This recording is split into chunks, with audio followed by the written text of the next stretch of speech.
If you're investing more than $500,000 into your Bitcoin and digital asset portfolio, here's 9 things that I have learned myself personally investing over the past 9 years, but also working with tens of thousands of high net worth investors coming into this space, not seeing some of the common pitfalls, mistakes that could cost you tens of thousands, sometimes hundreds of thousands of dollars. I'm going to walk you through exactly what these 9 things are after working with so many people like you that are looking to build their portfolio, build generational wealth, or protect it for the future generation. So first one is most people buy Bitcoin like they're just buying shares on their brokerage account or bank account. You click, you buy, you pay fees and hope for the best. Now, when you are spending millions of dollars or hundreds of thousands of dollars in Bitcoin and digital assets, it's a little bit different because of the hidden losses that occur. So the things that happen at scale are the fees and the spreads get ginormous. If you're buying on normal exchanges and not using OTC desks, you get absolutely wiped out with fees. If you're structuring it the wrong way, taxes can be huge. And also the entry and exit strategies and how you deploy and how you actually take profits are big because the market moves so fast. Also things like estate planning for your future generation, multi-sig wallets, custody, where do you store, how do you not get scammed is everything. So the first one is the fees and spreads and how much you're actually losing. So most people don't actually know this until you actually made the transaction. So what typically happens if you're investing on a platform is that they'll say there's like no fees or it's like 1% fees or 0.5% fees. But what they actually take is the spread. So they will buy Bitcoin for $100,000 and sell it to you for $101,000. The further down the list you go when you're buying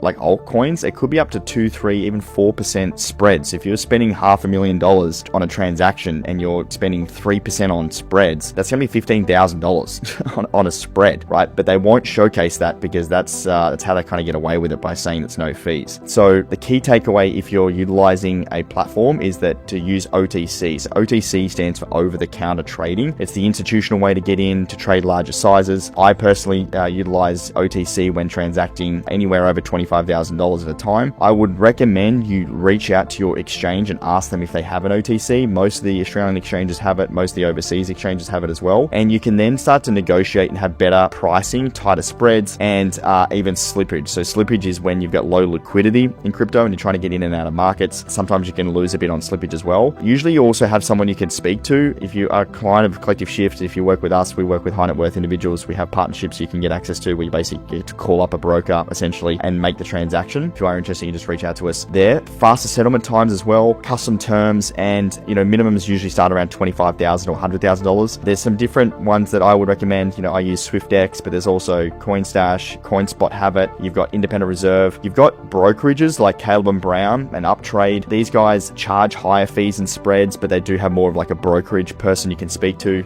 You've got different platforms that will do different things. Overseas, I would recommend like Coinbase Prime or Coinbase One. You've also got Kraken OTC, so if you're in Canada or the US, I would recommend those guys. Binance don't have Australian dollar on-ramps here, which is quite difficult, so you want to find a platform that you can actually deposit Australian dollars in or the local currency. There are some big problems at the moment with banks, especially in Australia, blocking transactions. So we've heard ING are good. I personally use ING. I've transferred multiple six-figure transactions to crypto exchanges there. I've heard Macquarie okay, NAB Bank are okay, ANZ I've heard mixed signals from, CommBank terrible. Some of these platforms from banks like restrict up to $10,000 at a time. Some of them are freezing accounts. It's absolutely wild. So if you are wanting to trade and transact, larger amounts of capital, I would recommend getting that money onto a crypto exchange to buy or get ready to buy first. If you are doing that, what I recommend doing is moving from your bank when you've got cash here, even if you're not ready to buy yet or you don't have a plan or a strategy, when you move to a crypto exchange, I would be buying something like USDC or USDT. These are US dollar stable coins. So these are flat level transactions, coins that don't move in price, but you can earn anywhere between 5 and even 10% yield on those stable coins while it's sitting there. All right. So Australian exchanges, unfortunately, aren't allowed to do this. You can get it on Coinbase. I think you can get up to 3.5% on Coinbase. All right. If you move it onto like something like Kraken or Binance, you can get even higher, but it's how you can start to earn a yield on those stable coins, usually more than you're getting in the bank. The next one is tax structures. So SMSFs, which are essentially self-managed super funds in Australia, your IRAs or self-directed IRAs in the US, can legally hold Bitcoin and other crypto if rules are followed. We're not financial advisors, so please speak with your personal accountant on this. But if you have an SMSF set up, you can do this. We've got some partners as well that allow us to do this. You can use Crypto Tax Australia. There's some other providers you can reach out to. There's also there's a few others you can go to. You can even reach out to your exchange. They've probably got partners as well. Again, we can help with this, but a lot of people are moving and there's a big exodus of people moving into an SMSF and buying digital assets under their self-managed super fund. The reason being is that as a capital capital gains asset you've got for the remainder of, well, basically this financial year, which if you've held assets prior to July this year, you're going to get the 50% capital gains discount under your personal name. That's gone as of July next year. So under an SMSF, taxed earnings are at 15%. Even if you're in your pension phase, it can be 0%. But if you are above $3 million in value, an additional 15% on earnings are attributed. So you can check that out. Again, there's a lot of people moving towards an SMSF and holding crypto there. I would definitely recommend though reaching out to a specialist accountant or lawyer first, but there are some big sort of benefits on doing it under an SMSF. The other structures as well that I like, personally, I'm investing under a company structure. So I'm using my collective shift, if you're a business owner, to invest under my business structure, because I can basically take cash that I'm making in the business and move that into digital assets before I pay tax. So usually, you got to pay tax after 12, 18 months after a financial year. 12 to 18 months, you've got to pay down that tax depending on when you pay your income tax and your company tax. But when you're making profits day to day, like let's say we make money, this month, this quarter, I can actually take those profits, buy on the balance sheet, and then push the tax down the line. So I'm actually generating that investment now and avoiding the opportunity cost of having to wait, or put it into my personal name and pay 47% and then invest, right? So if you can do it under a company structure, or even moving it to a bucket company as well, that's another way to do it, because then you're capped at 30% on the company tax rate, and then you can keep all those profits inside that bucket company before moving it to your personal name where you want to spend it. So there's some, there's some different structures you can do there. There's also different things, depending on how you've got that bucket company structured, you can do different things, offset expenses and things like that, if you can, showcase that that's actually, more than a hobby and a business. So some different things there that we work with clients on, but something to look into with your accountant as well. The big one as well that I would say, like as you're investing larger amounts into a portfolio, is that, for most high net worth investors that we work with, you really want to make sure that your portfolio has decent amount of your portfolio, if it isn't already, into, what we call the core asset, which is Bitcoin, all right? A lot of people, when they're starting off, they're not very smart with their capital. They'll go and buy a bunch of altcoins, trying to chase gains. We really start with, Bitcoin as a core asset, and then we're utilizing on-chain businesses, which are, the next iteration of altcoins to make capital, and then sell those down to buy more Bitcoin, all right? So we like to think about growing our assets, growing our wealth in Bitcoin, and utilizing on-chain businesses to do that faster. But it's a big one that, we like to ensure that we're doing with our clients is in, making sure the goal for a lot of our, high net worth individuals is around, either, creating or protecting generational wealth. And there's no other asset class, in my opinion, to do that than Bitcoin. All right. So Bitcoin is our Lord and Savior there. The other one as well that we like to look into is yield. So, if you've got on-chain businesses, like you've got altcoins in your portfolio generating a yield, utilizing DeFi, you can utilize staking. You can even do this in your cold wallet. So this is when, you are basically putting your crypto and supplying it to the network. So let's say you've got Ethereum or Solana, you can actually put this in and secure it on the blockchain to help the transaction run, and they're going to pay you in rewards, and they can pay you anywhere between 5 to 12%.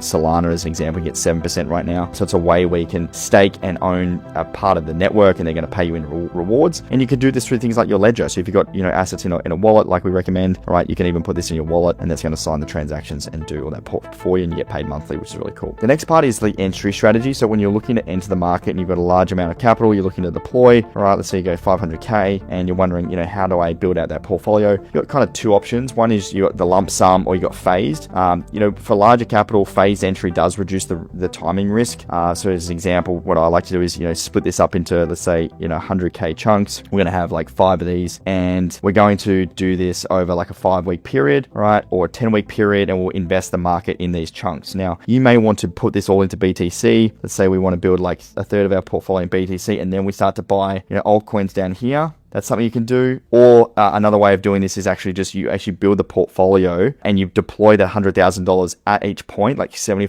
BTC, 25% altcoins at each part of the market. So you're deploying that at the right time. But it all really is about, looking at where we are in the market. So, for me, looking at things like the 200-week moving average, where are we in terms of the market cycle to the Bitcoin halving event? Where are we with our on-chain analysis? Are we oversold? Are we overbought? Where we are in the cycle really depends. But I like to split this out over a period of time. I think I like to as well is like actually put 1/5, 1/10, however much risk you want to take, and put this into stable coins and just hold that for a rainy day. All right. And the reason I like to do that is because we can earn 5 to 10% what's sitting there in USDC, and we've just got that in case anything pops up, a new opportunity, a new investment. The market may take a bit of a nosedive. We get an opportunity to accumulate lower assets. It's something I like to do. More advanced people as well can even like fluctuate their buys and entry points depending on how the market is positioned, how oversold it is, how overbought it is, how far it goes down, but I like to, build that entry strategy really around having that strategy first. What are my goals? What are the on-chain businesses? So we start with goals, structure, time horizon, and then what are our risk appetite for on-chain businesses, and that will give us an indication of how much risk we want to take and what the portfolio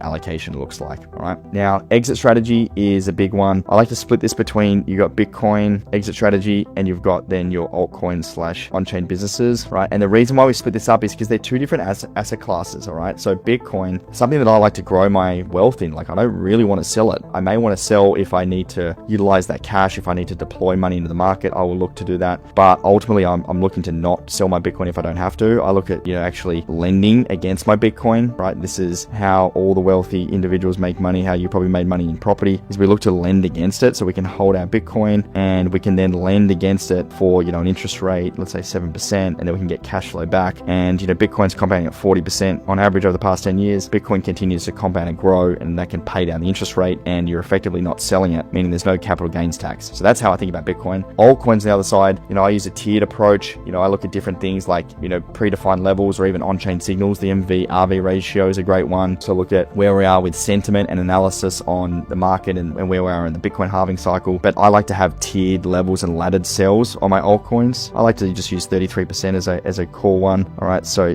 taking 33% off at a time. This may be after like a 2x, 3x. This is just an example, but that allows me to make sure I'm paying that, I'm getting enough profits to pay down the tax, and I'm looking to move those assets over and essentially build up my Bitcoin stack. What I like to do when I'm exiting though is looking at, OTC again. So OTC, over the counter. This is where you get stung a lot of money when you're taking a lot of profits out. I've done this before. When I've taken large amounts of money out, you want to be able to get it in and out using OTC, because it's going to save you tens of thousands, sometimes hundreds of thousands, and ensuring that your tax optimization is already set up. Remembering, if you do this under the right structure, you can keep those. Let's say it's under a company structure and you made whatever it is, $1 million, right? It's going to be capped at 30% under your company structure, because if you got it under your personal name, all right, and you're making $1 million and then you sell, this is going straight to 47%. Under an SMSF, you're not getting taxed until you take the money out at the end. So it's capped at 15%. So you make sure your structure is right as well when you're taking profits out. This always comes back to actually getting in at the right structure and ensuring you're doing it in the best way possible. The next one is custody. So you've got different ways to protect large holdings. You've got institutional custodians like Coinbase Custody. You've got Fidelity. You've got like the likes of BlackRock. This is best if you're wanting to have, a large amount of capital that you don't want to hold yourself and you want to have it on a platform. Sometimes they'll charge you a fee. Then you've got exchange custody. You've got platform risk there. So if you're just holding it on like SwiftX or CoinSpot or Coinbase or something like that, it is easy, but you do have a